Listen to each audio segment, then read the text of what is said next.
Here with us is legal analyst and trial attorney Rich Schoenstein. Rich, welcome back to the show.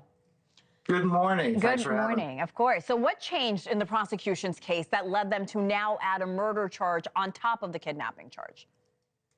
Well, I think the fact that she still hasn't been found. So at this point, they're presuming that she's dead. They think he took her. They think he took her to, they think he went into the apartment, killed her, carried her out in a suitcase, and disposed of the body. So with that in mind, obviously, they're going to charge murder at this point.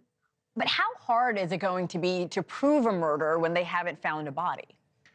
So that adds obviously a very tough element to the trial. No body, no crime, as Taylor Swift sings.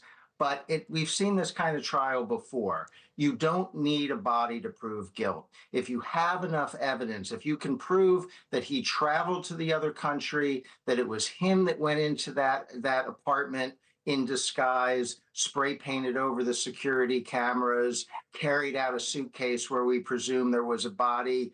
And also, there's very good evidence of motive in this case, right? There's acrimony in the relationship, a contentious divorce going on. You don't need motive evidence to prove murder, but when it's all you have, that's what you go on. So it can be done, but obviously not having the body, not having any forensics is a problem. So what will determine whether the state actually pursues the death penalty against Knezevich? Yeah, so I think there are two things going on with the death penalty in this case. One thing is because the evidence is not quite as strong as you would like, because you don't have that forensics, you don't have any kind of eyewitness evidence, they see it as a case that maybe you can get a conviction but isn't strong enough for the death penalty. But I have one other thing to say, which is unfortunately, I think maybe they think it will be tough to get the death penalty for someone killing their wife. I know that sounds crazy, but we've got really backward thinking going on in this country right now about sexual violence, about marital relationships.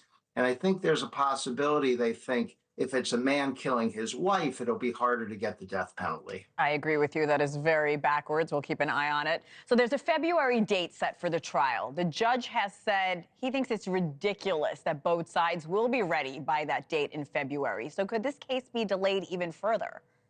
Sure. I mean, both sides have to be ready for trial. This is a common push and pull in a sort of murder trial, a criminal trial. The defense sometimes wants a speedy trial. They want to push the case along because they think the prosecution isn't ready yet. The prosecution will have trouble if they have to go faster.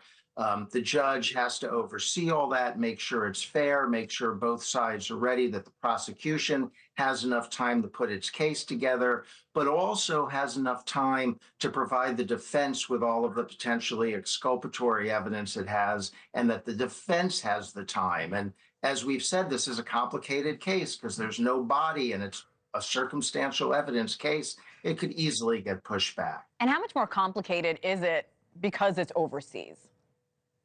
Sure. I mean, you're hitting on all the points that make this a complicated case, right?